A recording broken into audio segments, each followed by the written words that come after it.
Today we're going to discuss World War II Pacific by Daniel Wrinn. The World War II Pacific theater, unfortunately, in my opinion, doesn't get the same real estate as the European theater. I'm always on the lookout for a fresh take of the battles and tactics in the Pacific theater. Daniel Wrinn really delivered with this detailed narrative military history covering 9 separate Pacific War campaigns. It was really an enlightening glimpse into 9 separate battles that we'll get into in campaigns during the Pacific War Allied offensive. Each of these momentous operations were really fascinating feats of bravery, strategy, planning, and it handed the Allies what would eventually become victory in the Pacific theater and an end to imperialist Japanese expansion. The book starts with Operation Watchtower, which was an exploration of the spark that set off the Allied offensive in the Pacific Islands. It detailed the grueling struggle for Guadalcanal and its vital strategic position. Then there was Operation Galvanic, which was really an incredible account of the battle for Tarawa, the base that would give the Allies a stepping stone into the heart of Japanese-controlled waters. Then there was Operation Backhander, retelling of the war for Cape Gloucester, New Guinea, and in the Bismarck Sea.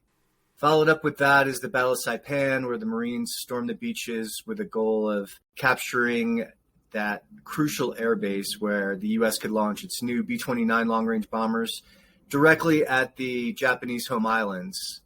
After that was the invasion of Tinian, another great account just 6 miles southwest of Saipan. And interestingly enough, it was the first use of napalm and the shore-to-shore concept, which Daniel Wrinn goes into in really clear detail.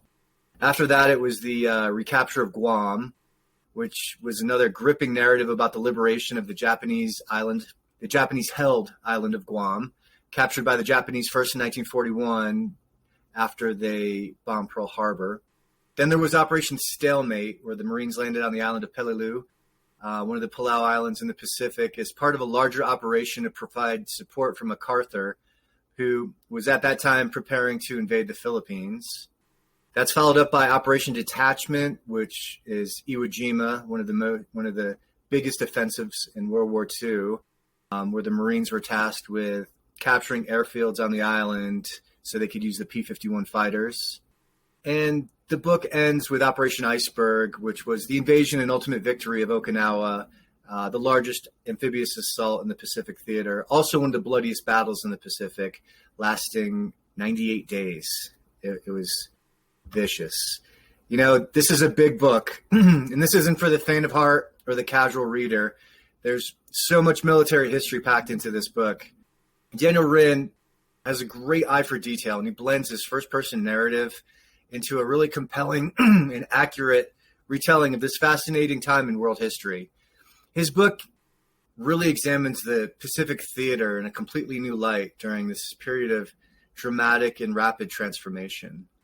You know, the attention to detail and the use of maps, photos, and primary sources makes this book really interesting and obviously historically factual.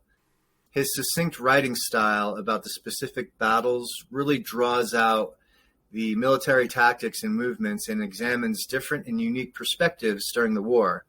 I wish I would have bought the print book because some of the ebook maps were difficult to see clearly on the Kindle version. There were also a few typos that an experienced editor should have caught. For example, 105 millimeter Japanese artillery shell becomes a 150 millimeter and then goes back to 105 millimeter. I found some of the punctuation to be misplaced and inaccurate. It's a little annoying. Overall, there was a lot of well-researched, good information. Even though the writing sometimes jumps subject to subject a little bit erratically, I would still recommend this book. I'd also recommend that Mr. Wrinn have his editor take another pass over this manuscript and then republish it. That's one of the beauties of self-publishing. But again, overall, Daniel Wrinn did a fantastic job of breaking down the combat and history, which ultimately led to victory in the Pacific.